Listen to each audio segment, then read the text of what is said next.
Good afternoon, everyone, and welcome to Artists of Color. And I am your host, Elaine Hall-Corbin. Thank you for joining us this afternoon.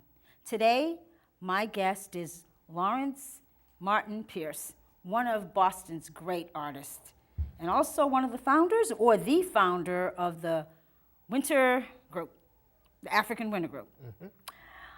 I'm gonna call you Larry, which is what I've called you for years. Well, my friends call me Larry, that's fine. Larry, thanks for coming on the show today. Thank you for having me. Ah, it's great. We just ran into each other, about a week and a half ago? Yeah. And I had no idea that I was gonna have you on the show today, but it worked out great for me, because I kept thinking about you for about a week. Okay. And I kept saying, I'm gonna have him on the show, because you and I had that great talk, and I thought it was wonderful. Larry, why don't you tell my television audience a little bit about you? Okay, well, I'm originally from the Bronx, South Bronx, and I came up to Boston about 20 years ago with my then fiance, now wife, and I worked as a preschool teacher at Dimmick Center, not too far from here, for about 8 years. I'm a graduate of the School of Visual Arts in New York, and I have about a 20-year experience in advertising. And I've been working as a professional artist since I retired from Dimmick about 2.5 years ago. But you were doing art before that. I was, but this is my full-time job. But this is your full-time job now. Mm-hmm. Yeah, because you've done a lot of work, because I've seen a lot of your stuff. So I've been at the gallery a couple of times. Haven't been in a while. I got to come back and see stuff again. But do your art. What is your focus? What drives you? Okay. What's driving me now is social consciousness. They have the Black Lives Matter movement. Yes. And I think that creative people have to hold up their end of that movement. And we have a very powerful weapon, which is creative art, where we can lend our voice to that struggle, which is something that is extremely serious, especially now in this political season. We have to get people aware of the fact that this is a serious movement, as serious as it was in the 60s, if not more so. True. I agree with you. So, I definitely agree with you. How do you find your art being part of that movement? well, I designed a T-shirt about 10 years ago. It's a black and white, simple line drawing of a young man holding a young black kid holding a gun to another black kid's head, and 3 guys in Ku Klux Klan robes just pointing and laughing. And I had about 500 of those shirts printed up, and never sold one of them. But every time somebody, especially a young person, would come up and ask me about the shirt, I made sure he got one. Because my message is, we don't need to do the job of haters. We don't. We got enough of that without helping them out. And we don't bring the guns into the community, we don't bring the drugs from overseas, but we bring the attitude, and we have to learn to bring a little more love and respect for one another. I agree. So that's the message. And that's one of the messages that I can bring as an artist. Great. Oh, that's a deep message, and it's really, really important, especially now where we're seeing so much of that, the other side of that across the country. Like you said, Black Lives Matters movement, and the fact that we have a lot of young black men getting shot by cops. Absolutely, and it's not just men, Elaine, it's women, children. It's really crazy. It is. And we have to do what we can in any capacity, writers, teachers, artists, actors, whatever. We have to lend our voice to the struggle. You're right. I remember, and it's because we're talking about this, I remember, not too long ago, a couple months ago, when the African Military Festival that they do every year, the 272nd, and Gloria, it's her saying forever and ever, if we don't write, type, paint, speak our history and tell it, nobody's going to do it Nobody first. else will. And not only are they not going to do it, if they do it, they're not going to do it truthfully. Right, absolutely. It's going to be his story Right, instead not of our ours. story. Yep. Not ours. No. What type, and I might have just said this, what types of art are you, what do you do? I mean, I know about your paintings, but what other types of art do you do? Okay, well, this painting to your left is an illustration. My cousin James Goodridge is a writer in New York. He's a published science fiction and fantasy writer. He is? Yeah. I've never heard of him. Yeah, so we've been talking about this story for a lot of years. This is called Maia Kishasha and Benin, and it happens to be two figures in the future, in the near future. Huh. And basically, I love working with James because we're both talking about the future and black people having a large part in it. We're going to be here, as the saying I goes. don't think we're going anywhere. Oh, yeah, that's right. So, I mean, they may think we are, but I don't think we are. so we're envisioning a positive future, Okay. and that's what this is all about. Maia, Kishasha, and Benin, and it's also part of you've heard of steampunk. No. Well, steampunk is a kind of a movement of art that blends the past with the future. So you have, for instance, machines that look like they were built in the 1800s, but they are actually futuristic machines. I've never heard of that. Okay. Do explain. Tell me more, because Well, I've never heard of it. So that's what this This is a black version called steampunk, steampunk. and that's what his costume is all about. Wow. Do you know who the female reminds me of? What's that? What is her name? She's one of our famous singers, Mary J. Blige. Okay. That's who the female reminds me of. I take reference from a lot of different places, and I mean, if I see something in a magazine that sticks in my head, I will borrow from that to build these characters. If I see something that fits with my creative image. Fantastic. Are you just a painter? No. Because I know you do other types of art. No, I have a theater background. I'm a sculptor, photographer. I was a Navy photographer. So I bring those disciplines into play. Into play? Mm-hmm. As a Navy photographer, what did you do? What types of photographs did you take? Did you take pictures of the war itself? What type of photography were you doing in the armed forces? Well, I was blessed with not having to get into the war, but it was Vietnam era. Oh my gosh. I worked for Armed Forces Radio and Television Service. I was a videographer. Oh, okay. Yeah. So I worked in the TV station in Keflavik, Iceland, of all places. Keflavik. I saw that on your bio. I'm saying, Yeah. where? Okay, I know Iceland. I never heard of anything like Keflavik, Iceland. Yeah. Wow. Was it like up there? Or there, wherever? Well, believe it or not, Iceland is a beautiful country. Is When it it always was called up there like it seems to be When it was discovered by the Nordic people, the so-called Vikings, they also discovered Greenland at the same time. And it's named Iceland deliberately because they didn't want anybody following them. They wanted people to go to Greenland. Now, Greenland is like, I think there's about 2 trees in the whole country and everything else is ice and mud.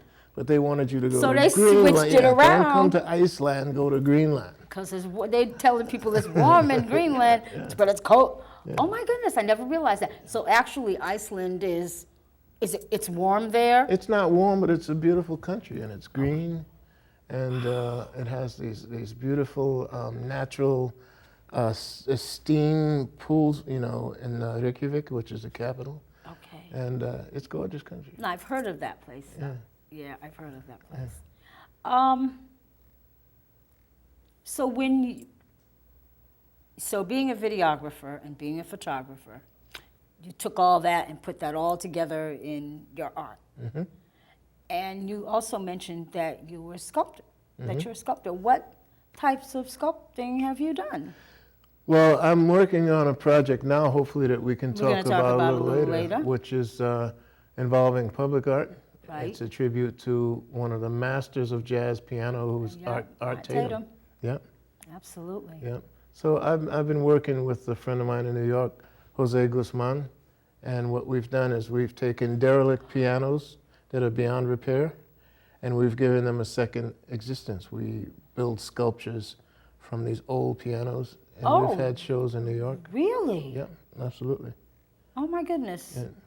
Wow. That is interesting. That is really interesting. Yeah, it's great because you find these exotic woods and stuff in those In really those- old pianos. Yeah. You know, and it's just, it's you can almost hear the music that's been played all. Because you can feel it, Yeah, you can yeah. feel it in the wood and in the Yeah, keys. Yeah, if you use Oh, your yeah, imagination, those absolutely. vibrations are still there. Yeah. They never go away. They never go away. Mm-hmm. Now, you taught I did. for a while here in the Boston Public School System. Well, Right? in Dimmock, You taught Head Start The Head Start. and early Head Start. When was that? That was about 2.5 years ago when I retired. I taught for Right. 8 years. You taught for 8 years. Mm-hmm. Did you teach in the building, the Jackie Jenkins building? I did. You did. Yeah, I wrote the curriculum for a program called Art for Life. You did. And I also taught in an after-school program called Smart Kids. Smart kids. Hmm. Did you teach art there? I did. Oh my goodness! I know the children must have really, really loved that. Well, the feeling was mutual. Oh, of course it was, because Yeah. you love children anyway. Yeah, absolutely. How did you put your curriculums together? Well, it was actually honored as one of the best practices by a group of teachers who came in from Texas, and working with other teachers and some of the supervisors there, we put together a package that was innovative, because I always like to push the envelopes, but it was also following the Head Start guidelines. So the kids were challenged, but they were also free to learn. I call it accidental learning, So they get to put themselves Yeah. into their art. Which if So you like sneak call it some acc- numbers in there or some alphabets, Oh, yeah. yeah. I like that. That's a Yes. very I'm sure it worked quite well. It did. It more so with some students than with others. Every once in a while, you find that child that is so creative, it's almost scary. Thank you. And I had a little Hispanic girl, whose name I won't mention, but she had a deformed hand that she used to hide like that all the time. But she would get a piece of paper and a pencil, a colored pencil or a crayon, and do some of the most amazing work that you've ever seen. Oh.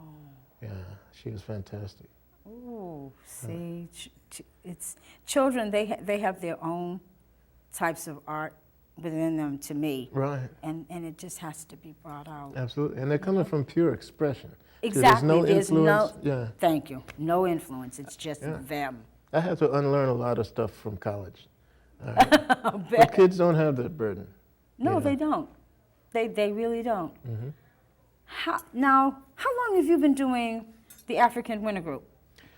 We started in 2005 as a part of Dorchester Open Studios Okay. and Roxbury Open Studios. The reason I ask is because if I'm not mistaken, weren't you in another group? Boston Afro-American Artists Association. The one that was on Dudley Street? Yeah, Remember that one? Oh, that was Gallery G. Yeah, yeah. So I've been in Before quite a they few. moved up to there? Before they moved to the Black Indian Inn. Okay, Yeah. okay. You know, it's very funny because I thought I kept remembering the name, but I remember when they were on Dudley Street. And then when I saw the name again up at the Black Indian Inn, I said, well, wait a minute, I know this name, but it didn't really click with me, you know, because of course, you know, my friend, can't remember her name all of a sudden. Guadalajara. Guadalajara. Yeah. Well, her and I are quite, her mom and my mom are old friends. Okay. She's in Los Angeles now. Yeah, I know, I know. I get emails from her and stuff on Facebook from her. I'll tell you a quick story about Gallery G. We were open right on Dudley, across the street and up the block a little bit from Hibernia Hall. I used to come in there all the Yeah. time, remember? But unfortunately, there was a dispute with the Yes. lease and the Yup, landlord. I and remember. We were up for about a month before we had to shut it down. And the thing that amazed That me, bothered me. well, the thing that amazed me is how much it bothered the people in the community. Are you serious? Yeah, because they came up to us as we were closing, and they were saying basically, we had a gallery, you know, we had something that was really needed in the community. It is. Not sub shops, not chicken joints, you know. Thank we you, had a we had a gallery. place that was really creative that we could go to. Yeah. You know where they're putting in, you know, where the new building is on the Boston Public School system? Yeah. Mm-hmm. It's been in my head for a long time now, since the building opened, is I would love to see a gallery in that building. Okay. That's right. something I would love. I'd like to be able to talk to more artists Mm-hmm. like you know, and us get together and be able to try and see about putting a gallery in that building, because to me it's needed. We don't have anything now. Yeah. It starts with the vision, you know. And for instance, this is my wife's jazz club in Paris. And this is called Let's talk about this. I was wondering where that was. Yeah, well, it's here right now. Oh, okay. But it's the vision, and it's something that, you know, may or may not come to fruition. Okay. But like I say, it starts with the vision first, the imagination. That's true. That's very true. But I had no idea. That was your vision or her vision? That was my vision, but she's gonna hang out. I'll manage the joint. You managed to Yeah. I can see that too. Oh my God. How did you got to talk about this more, because we talked about this one, but let's really talk about this one. Okay. I love Paris. I've never been. I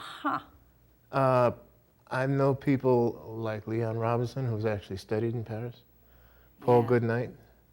And, you know, it's just a city that's so beautiful and open to creative pursuits, especially with American classical music, which is what I call jazz. Oh, yes. And, you know, I just envisioned being able to lay back in a really kind of Parisian atmosphere and invite artists from all over the world to come and jam, very informally. That's my vision. That's your vision. Mm-hmm. And So you start with a vision, and then you make it real in terms of something that can actually be looked at and perceived. Okay. And then I'll sell this for $100,000 and go open it up. You probably will. And I was going to say about you having, well, you have your own gallery. Mm-hmm. Do you have a lot of people coming through the gallery a lot? Not as many as I wish. We were written up by the Boston Globe I and know, the I saw Boston it. Herald. The Globe, I saw it. Yeah, the Dorchester Reporter. And we got a fairly good traffic for a while. Okay. But of late, what I've been doing is I've been taking them out into Muhammad. In other words, I've been on the road. I just had a show in the Strand Theater. I know, I missed that. Yeah, I've shown I that. didn't know about it till the end. Yeah, well, Eric Jean Gallery on Washington Street, which is a brand new gallery that people really should check out. What's the name of the gallery? The Eric Jean Center for the Arts. Where are they located? They're on 157A Washington Street. So if you come Columbia Road, here's Burger King. You go the opposite direction, about a block and a half in. There's the Eric Jean Gallery. And right next to that is a new gallery for Caribbean art that's fantastic. Oh, I got to go up there. But the place I'm most proud of Is is Susie Smith's Gallery on Eldon Street, 29 Eldon Street. Okay, yeah, right, because we were supposed to be talking about that. Yeah, yeah. If you want to see some fantastic art and some of my art, you got to go to that gallery. She makes these angels, these black angels. That's why we talked about the angels, and I said I wanted to go and see the angels. Extraordinary. And I want to meet her, because you said she doesn't really do TV. She's not comfortable with TV, but she did bring her angels when I did Deborah Sharif's show a month or so ago here, right over there. So she was sitting outside of the studio, but she allowed us to put her angels on display. That was beautiful. Yeah, she just wants to work. She doesn't really. She doesn't want to be out there. So we have to work her a different way. Because I you know, to me, it's like if I can't get her on the set, we can get her stuff, we can get her work on the set. Her work is the next best thing. And we can get her to talk about it on the other side. She's an enigma because she's known by everybody. I mean, I've never known a person that knows more, that is known by more people than her. See? But at the same time, she's a very private person. Yeah. You know? Yeah. So, I don't know how that works out, but it does. It must, because everybody knows her. Yeah. And it's probably through her work. You know, it's probably through her work. And the very week that she opened her gallery was the very first week that that Julie Burroughs came on board as the new chief of arts and culture for Boston. Really? And we invited her to come. And did she come? She did. She did. She met some of the local artists of color. And yeah, we were able to talk to her about being more in the loop in terms of opportunities, you know? Yes. And she was a very dynamic person in Chicago, where she came from. Oh, wow. And so we're hoping in future to do a lot of good things with her. With her? Yeah. Great. She's a great person. I knew she came on, and I knew the name, but I've never met her. And actually probably should be somebody I should meet, because as much as I go around, oh, you absolutely you know, should. I should meet her. And she's very accessible. She might even come on your show. Oh, there you go. I like that. You know, I like that. Yeah, I'll bring her and bring you back too. Fantastic. But you know, it's just your work. I've always loved your work. I remember when I was looking at your website, because it's one of my favorite. It's the one. She looks like not I won't say a nun. She looks like an Egyptian woman, but she's all in white. You can see her face, and it looks like her dress looks like it's little squares. Is that the woman with oranges? Yes, Yeah. That's it, the woman with oranges. Yeah. What made you think of that, and why did you call it Woman with Oranges? Well, I wanted a sensuous, I was looking for a sensuality. And the roundness to me was accentuated from the shape of her body and also from the basket she's holding. With the... But yeah, that's the second carnation. The first one I did, see, my paintings are like my kids. You know? I know they are. When you're uptight with money, you kind of hate to sell them off, but you have to. So I sold that to a very, very nice lady in Dorchester, and I just had to make another one. So you made another one. Yeah, that's her sister. Okay. I love that. You have others that I haven't seen. When I used to come, the few times I came to the gallery, there were actually beautiful stuff that you had a lot of, to me it was modern, but I call it modern Egyptian art. The paintings that you had done. Yeah, well, the gallery was, when it first started out, it wasn't all my work. My vision was to you had a couple other people in there, I remember. Ife Franklin. Yep. Leon Robinson, Robert Morell. Yep. You know, Bob Thornell. Yep. So we had quite a collection of local art, very, very good artists. Oh, absolutely. Echo Holmes. Yep. But you know, it sort of dissipated over the years, and it's still. Do you still have other artists in there? No, it's basically mostly my work. Mostly your work. Yeah, I have a couple of pieces from my friend Jose Guzman in New York. Oh, okay. Oh, this guy is really good. He's still building those piano pieces. He's winning awards in New York. That's so he's wonderful. Still going strong. That is wonderful. Yep. We've got, you know, what I'm going to do is, I was thinking of this the other day when I came in here to do some work to get ready for today. And I was telling one of the directors of the field department downstairs that I would love to get a camera and come out and talk to you about your work and videotape it all. Taking it to the streets. Why not? Yeah. You know, and I said, oh yeah, I got to do that. Well, that'd be fun. I'd love to. I want to do that. I really do. because, walking distance from my house, because I used to work for Sister Virginia. Okay. And I used to walk to work and walk home every day for 4 years. Yeah, Grove Hall is right up the hill. Right from up the hill. Yeah. So that was perfect. I would like us to take a break, which we're going to do, and when we come back, we're going to talk about Art Tatum. Excellent. And this again is Artists of Color. Good afternoon, everyone. And please keep welcoming my guest, Lawrence Martin Pierce. Thank you, Larry. Thank you. We'll be back in a minute. Good afternoon, and welcome back to Artists of Color. I am Elaine Hall-Corbin, your host, and thank you for being with us. Today, my guest is Lawrence, I call him Larry, Martin Pierce, a fabulous artist, and we have another guest, and his name is Dwight Miller. Artist, thank you, Dwight, for coming on and being with us this afternoon. Thank you. I am going to have a lot of fun here. Indeed. Larry and I have been talking about this piece, and I gave everybody a little bit of information, or he gave everybody a little bit of information. Tell me a little bit about you.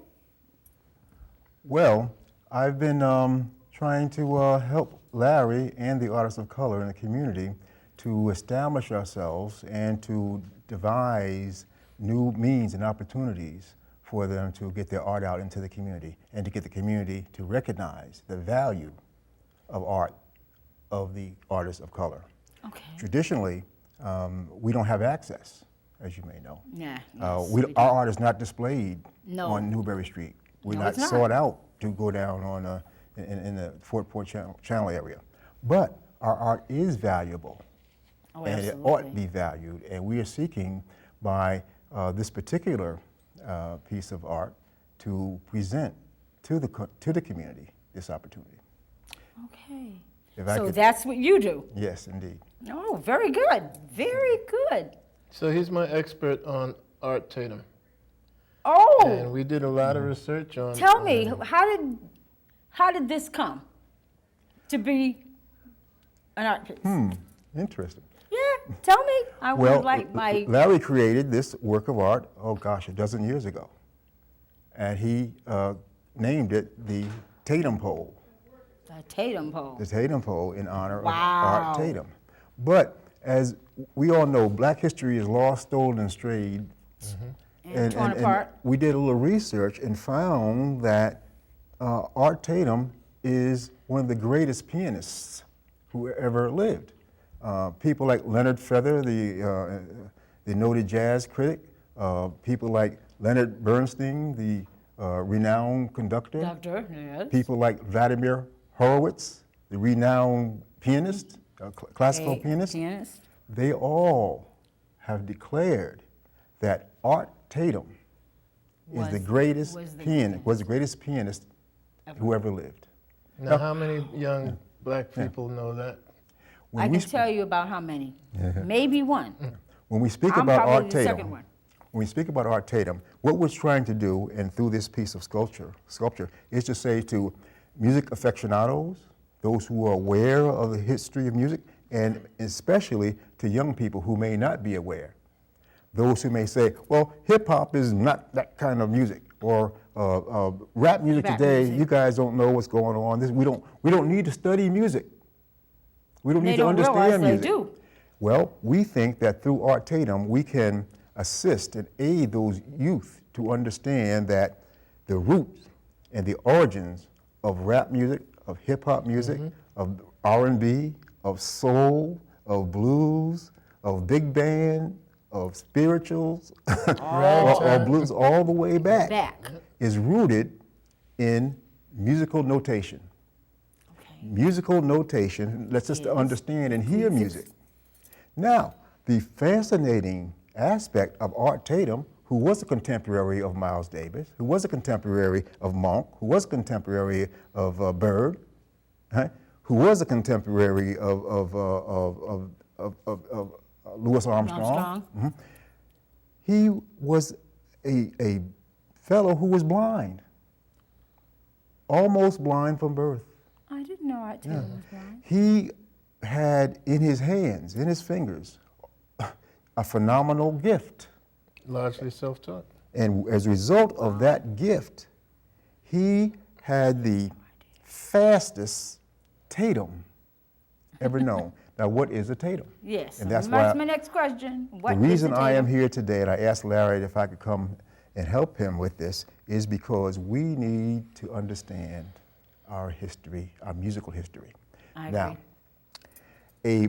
a MIT professor in 1995, Professor J.A. Bilms, did some research on musical notation. And you know, musical notation, you know, the quarter note, the eighth note, the 16th note. Right? Yep. He did a scientific mathematical analysis of music, of musical notation. He discovered or defined the smallest measure of musical notation, known as we would call it the atom in the physical world of a thing.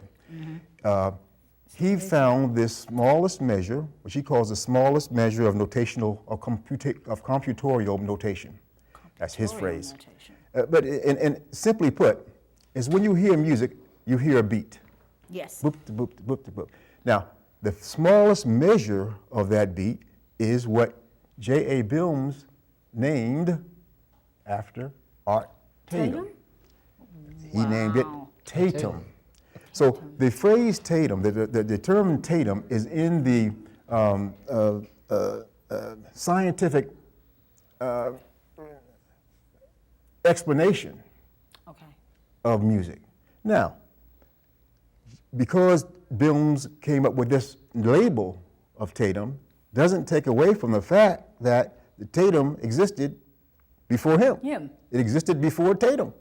Right. It existed, it is the root and the measure of notation. So remember that drum that Leonard Bernstein used to talk about all the time, the origins of music? He said it comes from Yes. the rhythmic drum. Drum.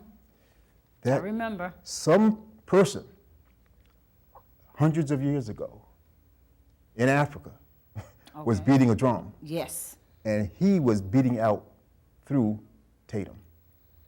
So what we're simply trying to say is that there was a scientific and mathematical aspect to music. Oftentimes, our music, blues or jazz or R&B, is relegated to, well, that's soul music, or that's because those people, they have rhythm, you know? But it's not really, it's not classical, or they're not trained musicians. Musicians. But they fail to see, and now we have proven through the notational computation of Tatum that no, that root of music existed, pre-existed classical music, pre-existed jazz, pre-existed blues.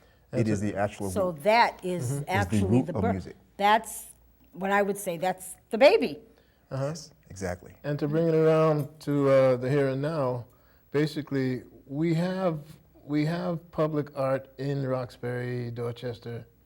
We have, first of all, and I'll say it, we have that ugly pear-looking thing Oh, by Kentucky Fried Chicken on the end of Columbia Road. Oh, I don't that know what thing? that The is. clap pear. what is it? Yes, For that's- years, I wanted to know what it was. But we have beautiful pieces like Vusamusi Madonna has that beautiful sculpture near the courthouse in Dudley called Yes. The Judge. Yes. That white and red, fantastic. I love that. African sculpture. I always love that. And of course, we have the iconic head, the Eternal Presence Eternal that John Presence. Wilson did near the. Yes. We call it the Big Head Museum. For Yes, we better- call want it of the a big better head. word. Yeah. I call it the big head. Been So- calling it the big head for years. But we need more, and this, you know, Yeah, we do because need more. public art is a way of educating people.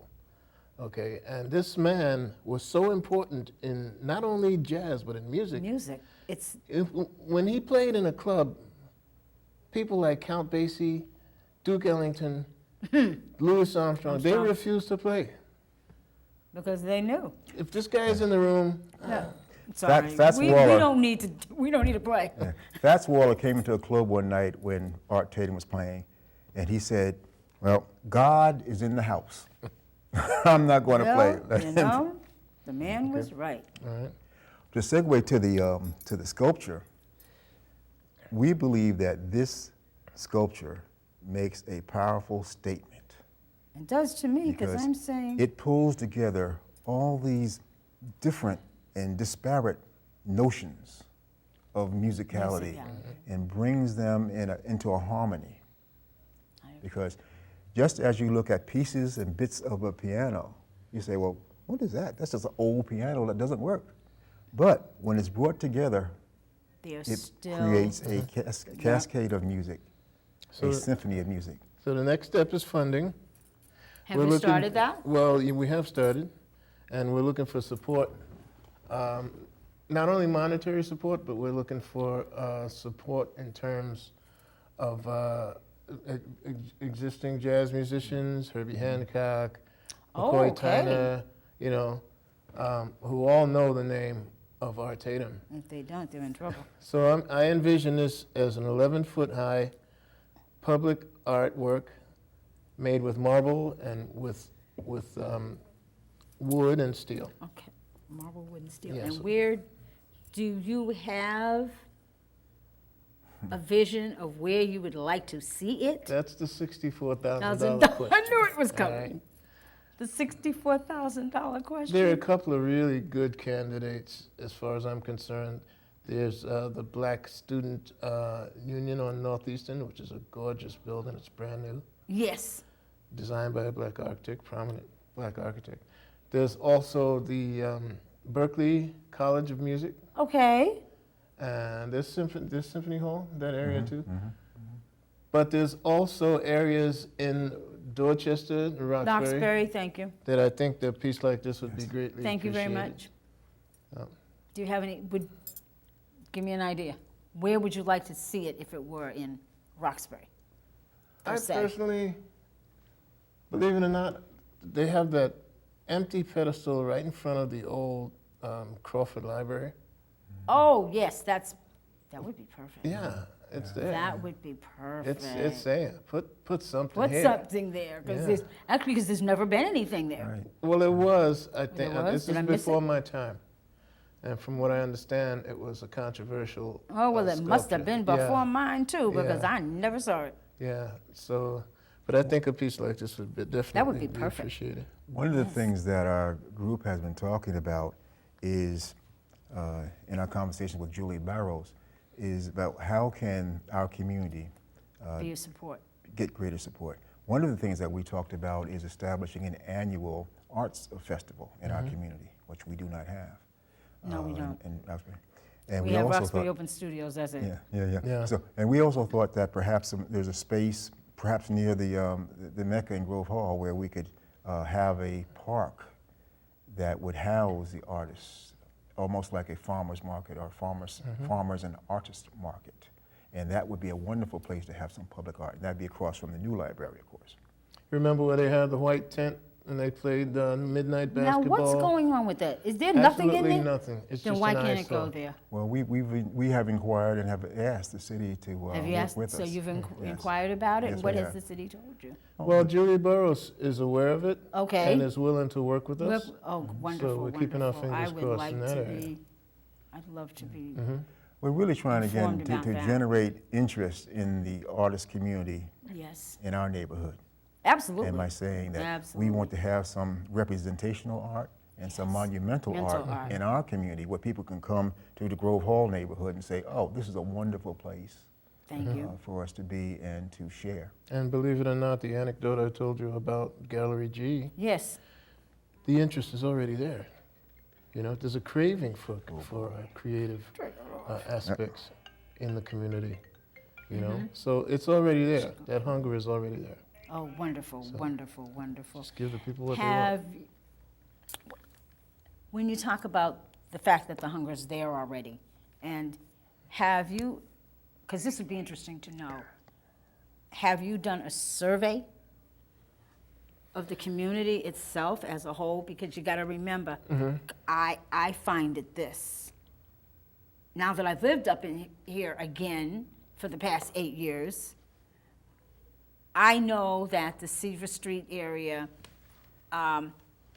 is part of Grove Hall, Yes. and it is.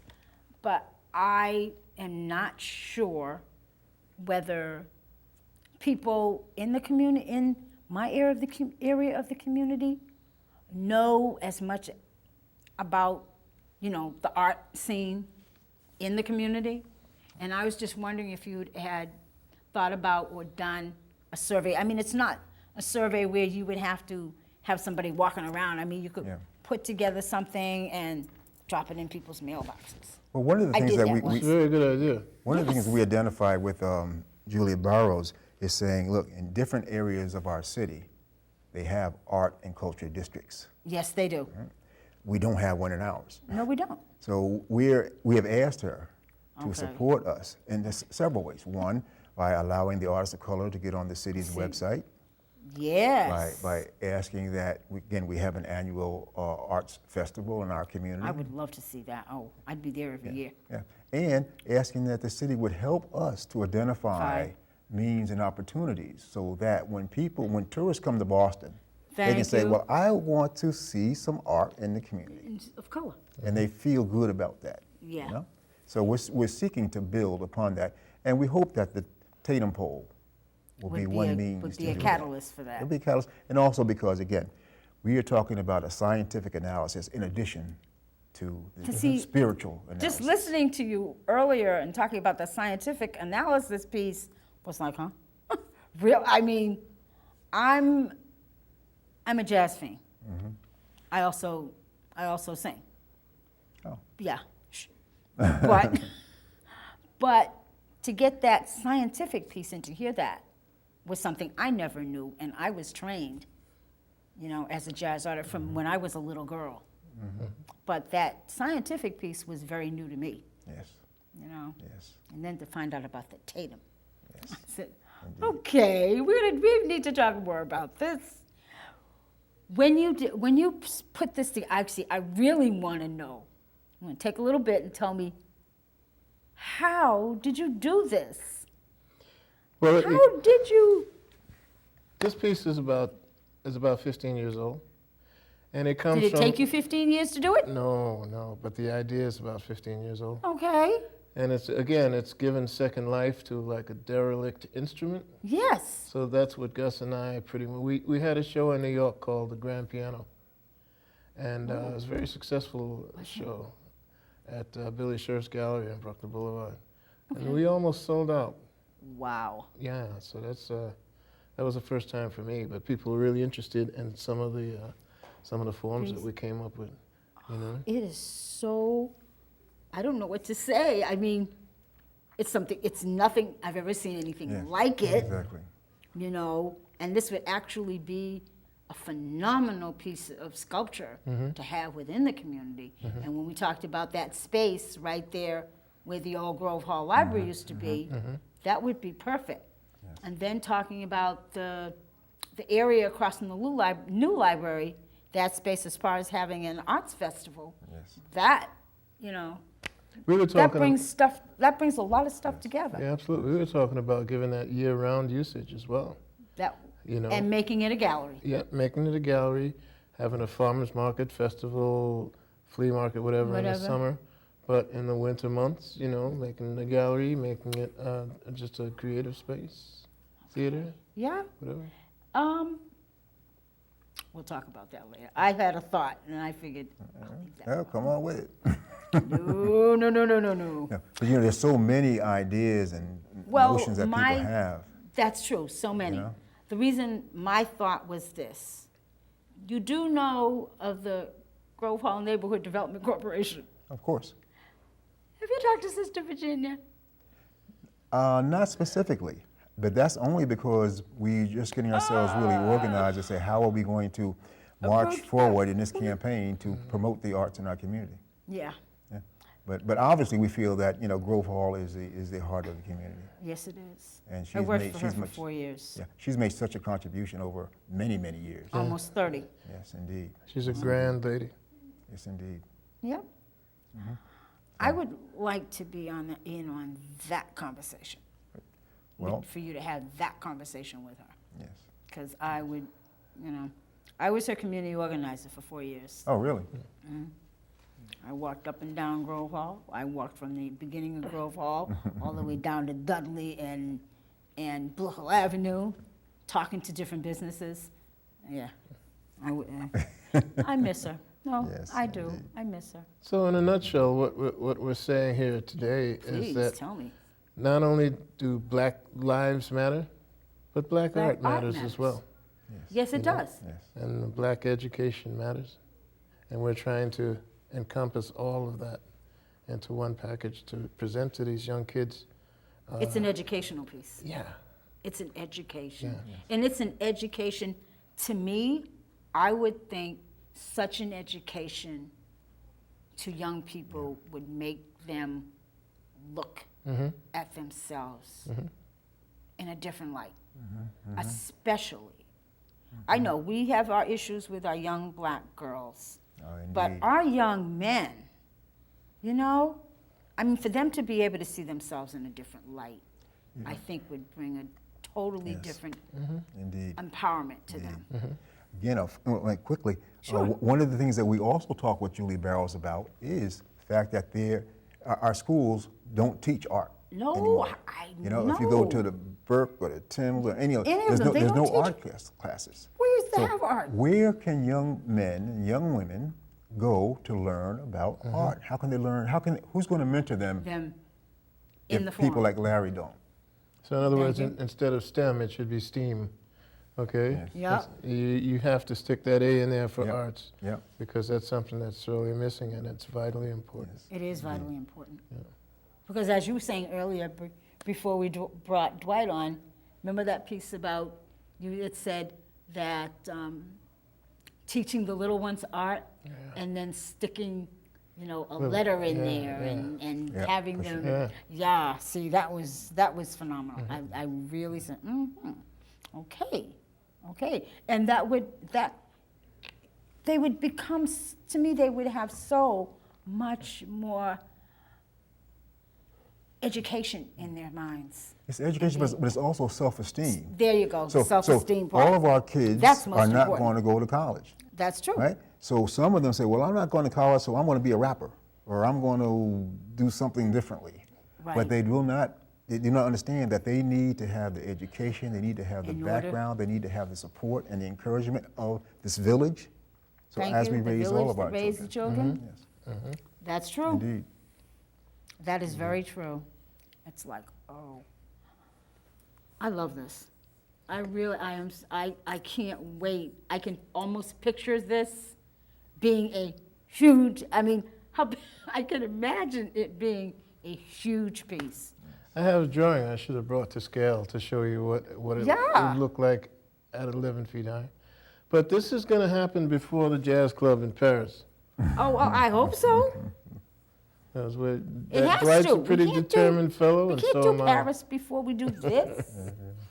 Well, Elaine, what you should know and your audience should know is that the Tatum Pole is also named after the Tatum Pole Boogie, which was a piece that Art Tatum did in 1949. Before we had even, Tatum The Tatum Pole Boogie. Boogie. See, we're learning all these things Wow, before we see, even you heard all of that stuff, have been right? doing Right, this right. research. Yes, indeed. So how did you get your research from the voices of others when you were doing it, or did you have to go digging? Well, yeah, I had to dig, but also, you know, I'm a jazz aficionado also. So Yes, you you kind of, you know, and you kind of pieces together and you say, well, wait a minute. I've heard this piece before. Who is this?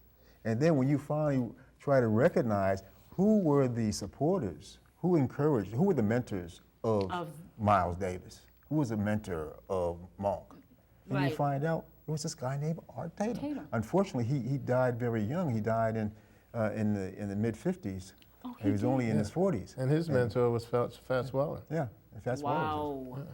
So you have to do a little bit of digging, Yeah. but all this information is available. Okay. So we want to make sure, especially young people, Okay. find out that this is an important aspect of musicality, and they need to know that Yeah, there's they a- do. there's They a- seriously there's, need there's to know. spiritual, there's soul, Soul. and there's mathematics. That's a lot. But it's True. required, yeah. And doing it, to me, makes it fun, Yeah. plus educational. Yes. You know, Thank you, Dwight. educated. Thank you, Larry, for coming on my show. Thank you Thank you so very much For for having us. talking about the Tatum. I don't know what to call it anymore. It's a Tatum Pole. The Tatum Pole. It's beautiful. It's fantastic. You guys are going to be on again because there's more to talk about this. Indeed. Because as you go on, I really want to be involved in this. Okay. Thank you I so really much. would so Thank you much so like much. to be involved. This is absolutely beautiful. Thank you. It is.